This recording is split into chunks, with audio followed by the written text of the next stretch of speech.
வணக்கம் மக்களே. அம்மா வந்து சமைக்க ஆரம்பிக்க போகிறேன். வாழைப்பூ பாதி க்ளீன் பண்ணிட்டேன். இவ்வளோ தூரத்துக்கு க்ளீன் பண்ணியாச்சு. மீதியெல்லாம் க்ளீன் பண்ணுறதை காட்டுறேன். சரி, அதுக்கு முன்னாடி நம்ம சமைக்கலாம் எல்லாத்தையும் ரெடி பண்ணிவிட்டு சமைக்க ஆரம்பிச்சிருவோம். அதுக்கு முன்னாடி நம்ம சேனலுக்கு ஒரு லைக்கை போட்டுட்டு வீடியோ பாருங்கள், சப்ஸ்கிரைப் பண்ணிக்கிறோங்க. ஃபுல்லாக வீடியோ பாருங்கள். நிறைய பேர் பார்க்கல, பரவாயில்ல, அது யூடியூப் ப்ராப்ளமாக இருக்கும். அதனால் நான் எதுவும் சொல்ல விரும்பலை. வீடியோ பாருங்கள், நம்ம வீடியோக்குள்ளே போகலாம். வந்துச்சா?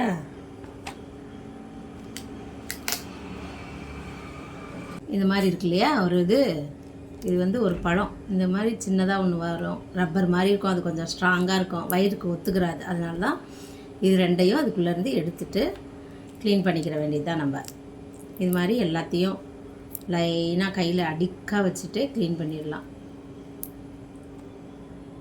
இவ்வளவும் நான் க்ளீன் பண்ணி வச்சுருக்கேன். இதெல்லாம் இப்போ வந்து நம்ம கட் பண்ணி எடுத்துக்கலாம். நல்லா மஞ்சத்தூள்லாம் போட்டு, தண்ணியில் மஞ்சத்தூள் போட்டு கட் பண்ணி போட்டுட்டோன்னா நம்ம சமைக்கிற வரைக்கும் அது அப்படியே இருக்கும், இல்லைனா கருப்பாயிரும்ல. அதனால் மஞ்சத்தூள் போட்டு, உப்பும் மஞ்சத்தூளும் கொஞ்சம் போட்டு வச்சிடலாம். எல்லாமே கிருமியெல்லாம் போயிடும். வாழைப்பூ பண்ணுறதுக்கு இப்போ தண்ணி எடுத்துருக்குறேன் அம்மா. அதில் வந்து கொஞ்சம் மஞ்சத்தூளும் உப்பும் சேர்த்துடலாம். ஒரு ஸ்பூன் போட்டுக்கலாம் மஞ்சத்தூள். அது கூடவே ஒரு ஸ்பூன் உப்பு சேர்த்துடலாம். இப்போ இதை நல்லா கலந்து விட்டுட்டு நம்ம வந்து க்ளீன் பண்ணி வச்சுருக்க வாழைப்பூவை இப்படி கொத்தாக பிடிச்சிட்டு இந்த சிசரால் கடன்னு கட் பண்ணி போட்டுடலாம். கத்தியை வச்சு இப்படி அரியறதுக்குள்ளே லேட் ஆகிடும் எனக்கு. அதனால் சிசரால் அப்படியே எல்லாத்தையும் கட் பண்ணி, உங்களுக்கு வேணும்னா நீங்களும் இதே மாதிரி செஞ்சு பாருங்கள், ஈஸியாக இருக்கும் வேலை.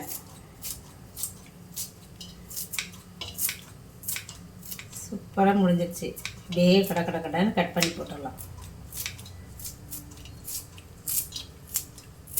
வாழைப்பூவெல்லாம் இப்போ நல்லா நறுக்கி கரெக்ட் பண்ணி நல்லா அழகாக அந்த மஞ்சள் தண்ணியில் இருக்குது. இது வெள்ளையாக இருக்குது, கலர் மாறாமல் இருக்கும்.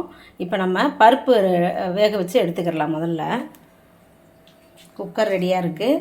குக்கரில் துவரம் பருப்பு கொஞ்சம், சிறுபருப்பு போட்டு ஊற வச்சு எடுத்து வச்சுருக்கேன், கழுவி சேர்த்துக்கிடலாம். பூண்டு ஒரு 20 பல் எடுத்து வச்சுருக்கேன், அதுவும் சேர்த்துடலாம். சின்ன வெங்காயம் ஒரு 20, அதுவும் சேர்த்துடலாம். இந்த கூட்டுக்கு வந்து நல்லா பூண்டு, சின்ன வெங்காயம்லாம் நிறைய போட்டு செஞ்சோம்னா செம்ம டேஸ்ட் கொடுக்கும், அல்டிமேட்டாக இருக்கும். நம்ம அது மாதிரி செஞ்சு சாப்பிட்ருவோம். 2 பச்சை மிளகாய் நல்லா பெருசாக இருக்குது, அதுவும் சேர்த்துடலாம். 2 தக்காளி, அதையும் சேர்த்துடலாம். மஞ்சத்தூள் 1/4 டீஸ்பூன், சீரகம் 1 ஸ்பூன். இந்த பருப்புக்கு தேவையான அளவுக்கு தண்ணி சேர்த்துடலாம். இந்த வெங்காயம் தக்காளியிலேருந்துலாம் தண்ணி ஊறும், அதனால் பருப்புக்கு தேவையான அளவுக்கு சேர்த்து நம்ம பருப்பை முதல்ல வேக வச்சு எடுத்துடலாம். குக்கரை மூடி ஸ்டவ்வில் வச்சாச்சு. 3 விசில் வரட்டும். பருப்பு நல்லா வெந்துருச்சு. ஓப்பன் பண்ணிவிட்டு நம்ம வந்து வாழைப்பூ க்ளீன் பண்ணி வச்சுருக்கோம்ல, அதை எல்லாத்தையும் இப்போ இதில் சேர்த்துடலாம். இப்போ நல்லா ஒரு கலரிட்டு அருமையாக வந்திருக்கு. அவ்வளோதான். அதை நசுக்கிட்டோம்னா அது மேலேயே வந்து இந்த வாழைப்பூவையும் சேர்க்கும்போது ரெண்டும் சேர்ந்து நல்லா சூப்பராக வெந்துடும்.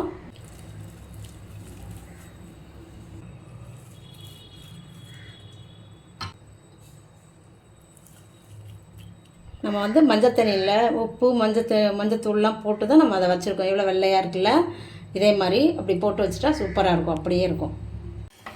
இப்போ இதெல்லாம் நல்லா ஒரு கலர் கொடுத்துக்கிடலாம். உள்ள எல்லாத்துலேயும் பருப்பு மேலேயும் இது வந்து கீழேயும் போகிற மாதிரி கொடுத்துட்டு நம்ம கொஞ்சம் தண்ணி ஊற்றி திரும்ப வேக விட்டுறலாம். நல்லா எல்லாத்தையும் கிளறியாச்சு. இதுக்கு தேவையான அளவுக்கு உப்பு சேர்த்து நம்ம திரும்ப ஒரு 2 விசில் வச்சு வேக விட்டுறலாம். 2-3 விசில்லே வெந்துடும் இது.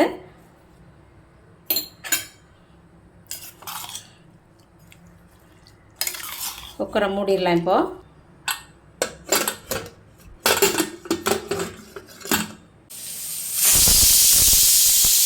விசில் வந்துருச்சு. இப்போ வாழைத்தண்டு கூட்டு நல்லா ரெடி ஆகிடுச்சு.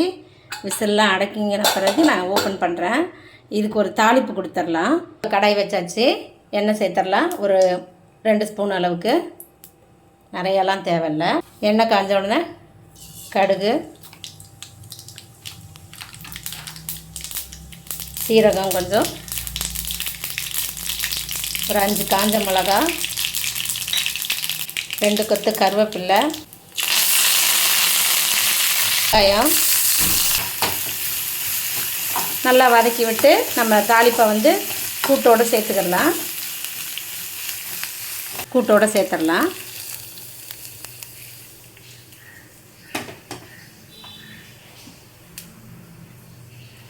அவ்வளோதான். எல்லாத்தையும் சேர்த்து நல்லா கிளறி கொடுத்து சாப்பிட ஆரம்பிச்சிடலாமா? சூப்பராக வாழைப்பூ கூட்டு ரெடி ஆகிடுச்சி. அவ்வளோதான்ப்பா. இதே போல் நீங்களும் செஞ்சு பாருங்கள். சோறு போட்டுக்கலாம். சுட சுட சோறு அப்படியே ஆவி பறக்குது. இன்றைக்கி லீவ் இல்லை. இன்றைக்கி வாழைப்பூ கூட்டு ரொம்ப உடம்புக்கு நல்லது, ஆரோக்கியமானது. வயிறு புண்ணு வாய் புண்ணெல்லாம் ஆறிடும். அதை போட்டு இன்றைக்கி சோறில் சாப்பிட்டா அருமையாக இருக்கும். ஊற்றிக்கலாம்னா இது பொன்னாங்கண்ணி கீரை பொரியல். இது அதுவும் வச்சுக்கலாம். இன்றைக்கி வெறும் வெஜிடேரியன் சாப்பிட்லான்னு தான் அம்மா இதை மட்டும் செஞ்சுருக்கிறேன். அப்புறம் மாம்பழம் இருக்குது, மாம்பழமும் வச்சு சாப்பிட்டுக்கலாம். பிளேட்டில் வைக்கட்டுமா? அப்போ தான் அழகாக இருக்கும் பிளேட்டு. இங்கே காய் சாப்பிட்டுக்கலான்னு குக்கும்பர் கட் பண்ணி வச்சுருக்கேன். அவ்வளோதான். இதான் இன்றைக்கி நம்ம வீட்டில் சமையல். வாழைத்தண்டு கூட்டு வச்சு இன்றைக்கி சாப்பிட போகிறோம். உங்கள் வீட்டிலலாம் என்ன சமையல்னு கமெண்ட்டில் சொல்லுங்கள். நம்ம அடுத்த வீடியோவில் பார்க்கலாம். பாய்.